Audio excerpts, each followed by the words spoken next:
So, okay guys, gandang hapon. So, tuloy-tuloy yung ating video, no? Gawa lang tayo ng video. Okay. So, sa mga gumagamit po ng 3-phase inverter, kung paano kayo magko-control ng inyong inverter with the Solarman business. Tapos 3-phase, no? So, papakita ko sa inyo kung ano yung inyong dapat tingnan dun sa setting. Okay, so nag-commission kami ngayon ng 3-phase. No? Papakita ko sa inyo. So, as of now, meron tayong 60 kilowatt na 3-phase na kinokontrol. So, okay na to. Na-set na to ng bago. Makikita nyo lahat meron na siyang power. Ito ay sa line 1, line 2, line 3 or RST per line. So 140 ang kanyang voltahe, 140 140 140. Ito yung kanyang current discharge at yung total niya is 8.2 kilowatt. Ang remaining sa grid is 280. So ito, kapag yan ay grid connected, ibig sabihin nagbibigay yung grid. Kapag naman yan ay static, ibig sabihin mas nag-export o nagne-negative yung kilowatt. Kapag naman yan ay purchase, makita nyo kung nagpo-purchase o hindi. Okay? So, ganyan lang yung pag-check. Simple lang naman. Nakikita nyo yung detalye dyan. Ito itong graph. No? Pero mas magandang ituro sa inyo is yung kung paano siya makokontrol. So, unang per setting mo is dito is custom. And then, yung voltage 127 and 220. Okay, normally lalabas yan. Tapos, yung lower and upper, yung upper dito, each line is 160, yung higher, yung mataas na voltahe ng per phase, yung line 1. Ayan, line 2 is 170. Hindi ko na masyadong binago, hindi ko na masyadong ginagalaw. Tapos yung lower niya, lower voltage niya per phase is 80, 80, and 80.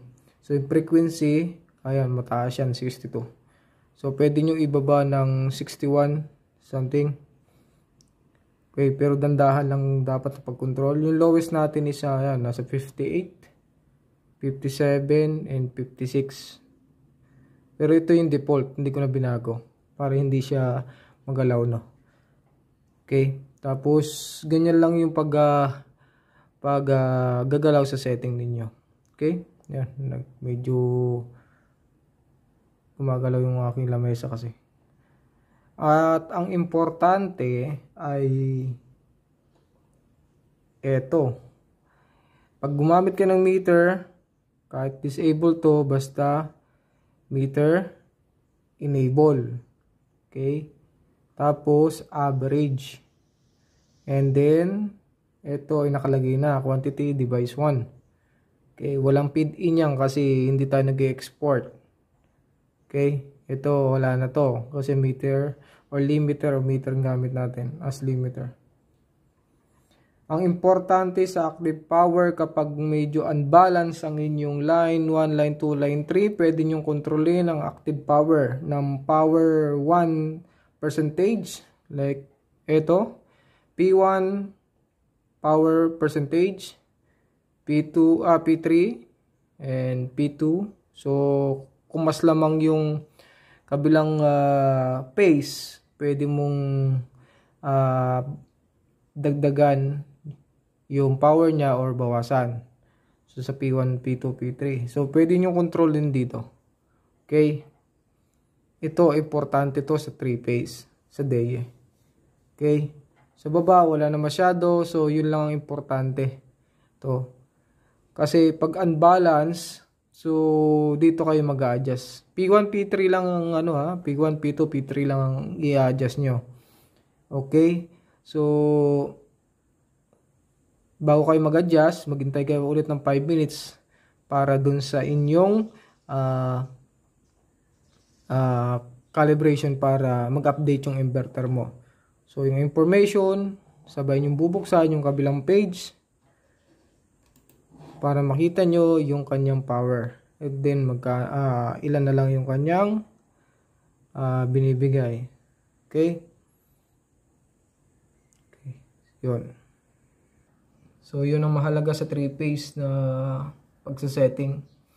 Ito yung inverter namin kasi sa amin. So ang tagal ng panahon bago ma-energize. Ngayon lang na-energize kasi under construction yung building.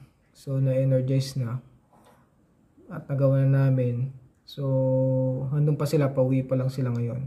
Okay, ganun lang guys ang pagko-control ng line 1, line 2 ng inverter na DEA 3-phase. So kailangan mong i-make sure na mas tama yung active power niya kasi nga dun sa default setting niya is kaiba. Minsan nakalagay doon is 80, kaya lumalabas doon halimbawa sa number 3 or line 3 is mababa yung supply. So anong nangyayari doon, mababa yung active power niya. Maybe dun sa nakalagay sa kanya is 80% lang. So pwede nyo itaas yun. Okay, so line 1, line 2, line 3, make sure na tama yung distansya nung frequency, yung between range niya ng high and low hanggang doon sa voltage. Okay, so yung sa meter, pag pinindot nyo po yung long press dun sa meter sa inverter, no?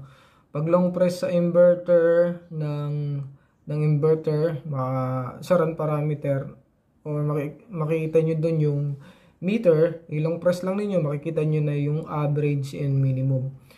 Okay, so kung ang inverter nyo yung naka-minimum, pwede nyo i-average. Okay, ganun lang guys, check nyo rin kapag may time, no? So, ganun yung 3-phase natin. 3-phase DEA. No? Okay, so sana may natutunan naman kayo na konti sa ating pagkocontrol ng inverter. Make sure sa mga gusto, no? Okay, thank you guys.